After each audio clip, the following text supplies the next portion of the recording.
Assalamualaikum warahmatullahi wabarakatuh. Selamat datang kembali di video pembelajaran Al-Quran Hadis kelas 8. Ini adalah video pertama kita di semester yang kedua ini, setelah kalian melewati libur akhir tahun atau libur semester pertama yang kurang lebih kemarin sudah berlangsung selama 2 pekan.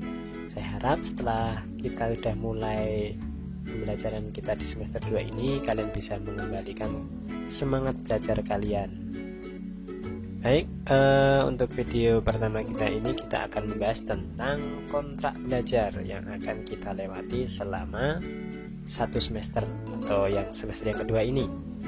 Namun sebelumnya ada nasihat atau quote untuk hari ini adalah: nikmatilah belajarmu hingga kau lupa bahwa dirimu sedang belajar. Maksudnya, kita itu nikmatilah setiap detik-detik kalian belajar. Karena kalau kita bisa menikmati setiap detiknya, itu tanpa sadar nanti lama-kelamaan kita itu nggak sadar bahwa kita sebenarnya sedang belajar. Karena saking nikmatnya, bahkan waktu yang sangat panjang sekalipun itu tidak terasa ketika kita bisa benar-benar menikmati setiap detik, setiap menit proses belajarnya. Dan tentunya kalau kita bisa menikmati belajar kita, tentu barokahnya akan lebih bagus lagi ya. Oke, baiklah. Untuk materi ajar semester 2 di kelas 8 ini ada yang pertama, memahami makna surat Al-Furqan ayat 63 tentang rendah hati. Kemudian memahami makna surah Al-Isra ayat 26 sampai 27 tentang hikmat dan sederhana. Kemudian memahami makna surat Al-Bayyinah tentang agama yang lurus. Dan terakhir, hukum tajwid yang ada di dalam ayat-ayat tersebut. Jadi untuk materi kita kali ini atau materi semester 2 ini akan ada 3 ayat ya, 3 ayat pilihan, yakni dari surat Al-Furqan, Al-Isra, Al-Bayyinah.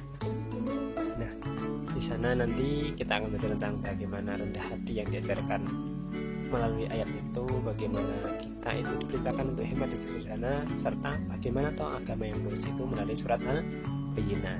Semua materi ini akan kita pecah dalam beberapa video yang nanti untuk memudahkan kalian untuk belajar dan bisa dibuka kapan saja. Selain itu, kita juga akan belajar tentang hukum tajwid yang ada di dalam ayat atau masing-masing ayat tersebut.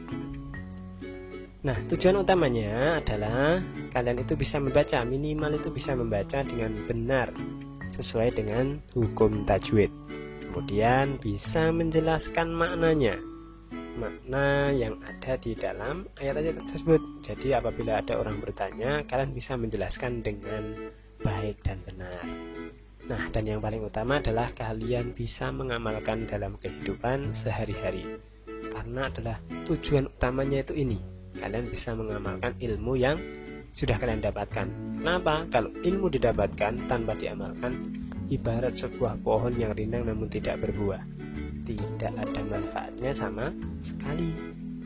Bahkan bisa jadi rindang cuman kering. Ya, kalau tidak diamalkan. Oke. Kriteria ketuntasan minimal. Ya. Memang ilmu itu tujuannya adalah dipelajari dan diamalkan. Cuman untuk mengetahui bagaimana kita sudah menguasai atau belum, itu diterjemahkan dalam nilai. Untuk kelas 8 ini KKM-nya adalah 77. Itu bisa didapatkan dari nilai harian, yang mana itu terdiri dari nilai tugas dan nilai ulangan harian. Terutama tugas ini silahkan kalian manfaatkan sebaik mungkin, karena dari tugas ini kalian tuh bisa mencapai, bahkan mungkin bisa lebih tinggi dari 77. Kenapa? Kalau tugas ini kan bisa kalian itu membuka buku, membuka internet. Sementara kalau ulangan harian, kemudian PTS, kemudian PAT itu tidak diperkenankan membuka buku. Dan murni, benar-benar murni bagaimana kalian itu mengingat, juga memahami apa yang sudah diajarkan. Nah, di situ jadi PTS juga menjadi bagian dari untuk mendapatkan nilai ini. PAT atau penilaian akhir tahun biasanya terdiri dari semester 1 dan semester 2. Semester 1-nya 20%, semester 2-nya 80%. Peraturan yang akan kita gunakan agar pembelajaran kita berjalan dengan baik, maka yang pertama, ikuti semua kegiatan pembelajaran dengan tertib. Baik nanti sudah bisa tatap muka atau masih harus BDR, silahkan ikuti. Mungkin kalau dalam bentuk video silahkan dicermati videonya. Nah, kalau misalnya sudah tatap muka, silahkan diikuti dengan sebaik mungkin, karena itu merupakan salah satu kriteria ketuntasan kalian. Kemudian bila ada tugas segera kerjakan agar tidak menjadi beban. Di semester kemarin ada kasus bahwa seorang anak depresi karena tugasnya yang begitu banyak. Ternyata setelah ditelusuri, itu dia menunda-nunda tugas.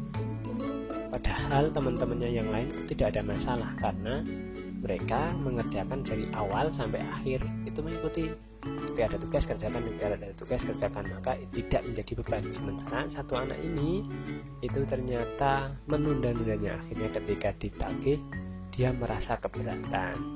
Jadi sebenarnya beban itu kita ciptakan sendiri, bukan berasal dari luar. Nah, jadi manajemen waktu harus kalian perhatikan baik-baik. Jangan malu untuk bertanya apabila mengalami kesulitan, misalkan bingung akan video yang saya sampaikan. Silahkan kalian bisa langsung WA saya, atau bisa kalian bertanya di kolom komentar agar teman-teman juga tahu. Bisa juga kalian bertanya di Google Classroom, dimana nanti akan kita diskusikan bersama di sana. Apabila berhalangan untuk mengikuti kegiatan, silahkan konfirmasi baik lewat wali kelas atau bisa melalui orang tua untuk WA ke guru yang bersangkutan. Nah, ini yang terakhir mungkin cara berkomunikasi. Biasanya misalkan mau bertanya atau mau meminta izin atau konfirmasi lewat WhatsApp atau lewat Google Classroom atau apa, tentu ada tata caranya. Yang pertama, jangan lupa ucapkan salam terlebih dahulu. Itu adalah sesuatu yang sangat-sangat penting. Kemudian sebut nama serta kelas asal. Nah, ini yang biasanya sering dilupakan oleh kalian. Biasanya salam terus menyampaikan tujuan bertanya atau apa, padahal kan bapak ibu guru belum tentu tahu itu siapa gitu. Sampaikan hal apa yang ingin ditanyakan atau dikonfirmasi, misalkan bertanya tentang tugas atau bertanya tentang materi, atau konfirmasi bahwa sebenarnya sudah mengerjakan tugas tapi kok masih ditagih misalkan. Tutup dengan ucapan terima kasih. Nah, ini adalah adat yang sangat baik sekali. Silahkan untuk terus diperbaiki tata caranya agar kita itu menjadi anak-anak yang soleh. Nah, itu adalah video kita kali ini tentang kontak belajar kita, baik dari mulai materi ajar yang akan kita lalui selama 1 semester, kemudian target minimal kita yaitu bisa membaca, bisa menjelaskan dan juga mengamalkan, juga peraturan-peraturan yang harus kita lalui bersama. Di situ semua tujuannya adalah baik untuk kita semuanya, bukan untuk saya sendiri tapi juga untuk kalian. Semoga nanti kita bisa bersama-sama menempuh semester ini dengan yang lebih baik daripada semester-semester sebelumnya, dan juga semoga kalian mendapatkan ilmu yang bermanfaat. Ada kurang lebihnya mohon maaf. Wassalamualaikum warahmatullahi wabarakatuh.